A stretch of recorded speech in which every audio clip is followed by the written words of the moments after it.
Já ouviu falar nos evangelhos apócrifos? Ainda não? Vai saber agora. Em pouco tempo, em poucos minutos, canal História em um Instante, professor José da Costa. Se inscreva, compartilhe, dê o like e ative o sininho.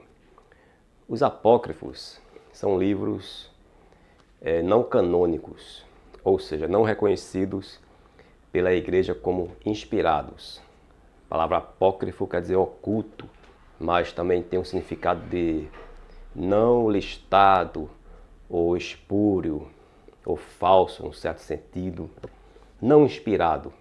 Então, no contexto aí teológico, apócrifo é aquele livro que ele não está na lista, no cânon, chamado cânon sagrado da igreja. Ou seja, aqueles livros que não são reconhecidos oficialmente como inspirados, mas tem valor histórico. A própria igreja, tanto na sua banda católica como na sua banda protestante, reconhece que os apócrifos têm a sua importância, digamos assim, histórica. Não só podem ser lidos, como devem ser lidos. Muitos dos apócrifos foram descobertos em 1945 no Egito, na cidade de Nag Hammadi, no Egito, lá por volta de 1945. E muitas curiosidades estão nos apócrifos, tem alguns detalhes históricos, tem muita fantasia também. Ele apresenta também um certo Jesus diferente em relação ao Jesus dos 4 evangelhos oficiais, Mateus, Marcos, Lucas e João. É o que chamam de um Jesus deformado, porque é um Jesus que não tem por base a morte e a crucificação, a ressurreição, a morte vicária, mas é um Jesus gnóstico, ou seja, que veio iluminar o interior do indivíduo. Através desta iluminação, deste conhecimento, o indivíduo pode ser salvo. Então, esse Jesus é diferente do Jesus dos evangelhos oficiais, é o que chamam de um Jesus, de certo modo, deformado em relação aos evangelhos oficiais, que é o Mateus, Marcos, Lucas e João. Um dos apócrifos muito interessante é o Evangelho do Pseudo Tomé.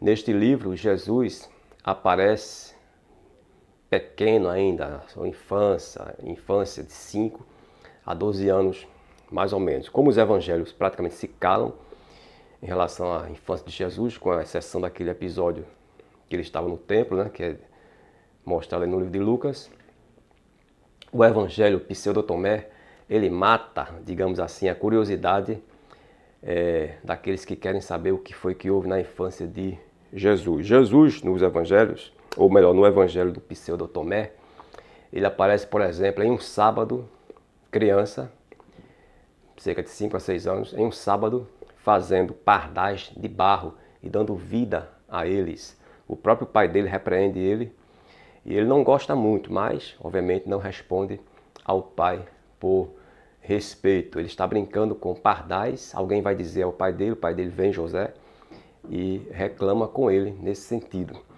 Jesus também aparece neste evangelho como brincando com várias crianças em um terraço. Uma delas cai e morre, as demais vão embora e alguém acusa Jesus de ter empurrado o garoto chamado Zenon, o garoto.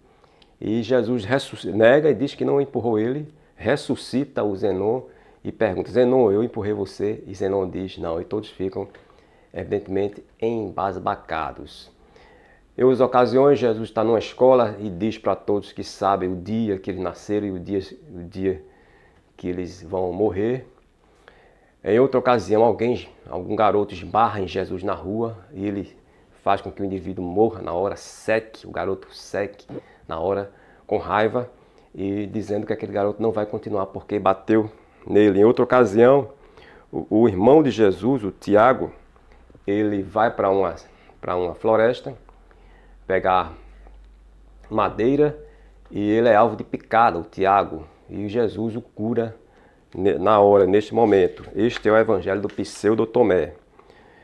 Já o proto-evangelho de Tiago, lá por volta do segundo século, o evangelho de Tomé também, mais ou menos por volta do segundo século, e o proto-evangelho de Tiago é outro apócrifo, também do segundo século.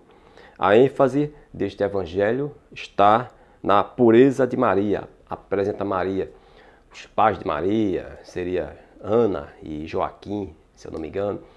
Apresenta Maria como pura, apresenta Maria sendo oferecida ao templo, criada no templo por algum tempo, um anjo alimentando Maria.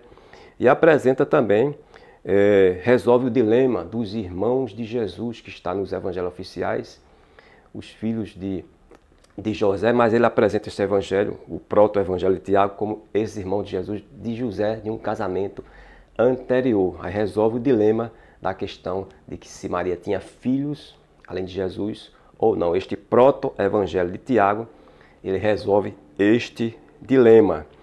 E também mostra exatamente o nascimento de Jesus, também de modo muito interessante. Uma parteira chamada para uma gruta onde estava Maria, e naquele momento uma luz envolve toda a gruta, toda a caverna, e Jesus, quando na hora de dar a luz, Jesus aparece de repente nos braços de Maria. Inclusive a própria parteira examina ali Maria para ver se ela continuou virgem.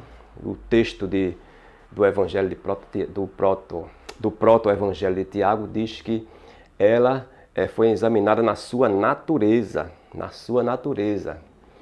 e continuou virgem mesmo depois do nascimento de Jesus.